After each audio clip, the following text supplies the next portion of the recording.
জয়গুরু, সবাইকে জয়গুরু।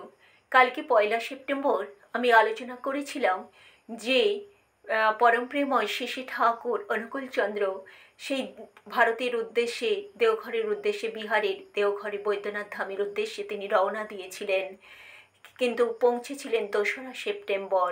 তো আজ সেই 2রা সেপ্টেম্বর, সালটা ছিল 1946 সাল। সেই 1946 সালের 2রা সেপ্টেম্বর তিনি এসে পৌঁছেছিলেন।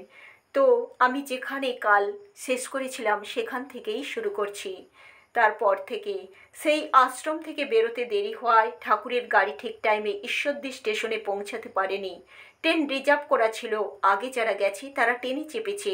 ঠাকুর স্টেশনে এসে পৌঁছলে নতুন করে টিকিট কেটে অপর ট্রেনে চাপলেন, কিন্তু বিপদ হলো আগের ট্রেনে ঠাকুরের গামছা তামাক সব চলে গেছে, এমনকি সুপারি পর্যন্ত। 5-6 ঘন্টা একভাবে থাকা ঠাকুরের পক্ষে যে কতটা কষ্টকর তা সবাই বুঝতে পারছেন, কিন্তু কি আর করা যাবে, দৈবের বিপাক সবাইকে সহ্য করতে হয়। এদিকে আগের ট্রেনে রিজার্ভ বগিটা নৈহাটি স্টেশনে কেটে রেখে ট্রেন চলে গেছে। ঠাকুরের গাড়ি না আসলে বগি ছাড়া হবে না। সেখানে প্রায় 30 থেকে 40 জন লোক খিদেই অস্থির। সেখানকার আশপাশের লোকেরা সবাই খবর পেয়ে স্টেশনে এসেছেন ঠাকুরকে দেখতে, কিন্তু এসে দেখেন ঠাকুর তখনও আসেননি। তিনি আরও লোক নিয়ে আসছেন অন্য ট্রেনে। সেখানকার লোকেরা অস্থির হয়ে পড়ল যে এতগুলো লোকের খাবারের কি ব্যবস্থা করা যায়। রান্না করতে গেলে দেরি হয়ে যাবে, ঠাকুরের গাড়ি এসে পড়বে। তখন তারা একটা মিষ্টির দোকানে গিয়ে কত মিষ্টি আছে জিজ্ঞাসা করলো এবং 30-40 জনের খাওয়ার কোনো ব্যবস্থা করতে পারবে কিনা তাও জানতে চাইলো। দোকানদার বলল 100 জনের মতো লুচি, ছোলার ডালও মিষ্টি আছে। তারা একটা বিয়ে বাড়ির সেই বায়না ধরা ছিল, কিন্তু মাল দিতে 1 ঘন্টা দেরি হওয়ায় তারা মাল না নিয়ে রাগ করে চলে গেছে। এই কথা শুনে সকলেরই খুব আনন্দ হলো। পরমপিতা স্বয়ং যাদের সঙ্গে আছেন তাদের কোনো সমস্যা আসতেই পারে না।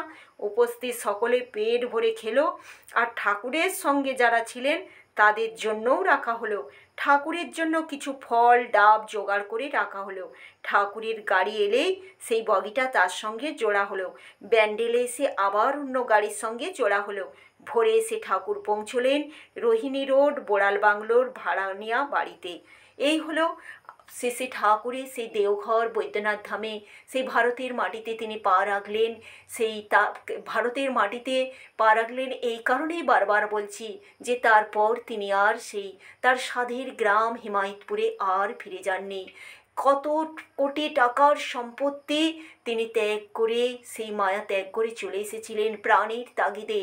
কারণ তিনি ভবিষ্যৎ জানতেন, তিনি জানতেন নিজেকে একার জন্য নয়, তার সাথে ছিল কত শত ভক্ত দাদা মায়েরা, তাদের সবাইকে রক্ষা করার জন্য। আমরা জানি তারপর কি হলো, সেই দেশভাগ, সেই হিন্দু মুসলমানের দাঙ্গা যেটা আগে থেকেই শুরু হয়েছিল, আরও আরও তার তীব্রতা বেড়ে গেল। তাই সবার কথা চিন্তা করে তিনি দেশ ত্যাগ করেছিলেন। তারপর এখানে এসে আবার গড়ে তুললেন সেই বিরাট সংগঠন।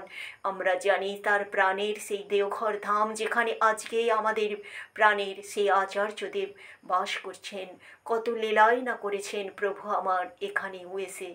তো এই হলো ঘটনা। জয় গুরু, সবাইকে জয় গুরু। সবাই খুব খুব ভালো থাকবেন, প্রিয় পরমকে মাথায় নিয়ে চলবেন।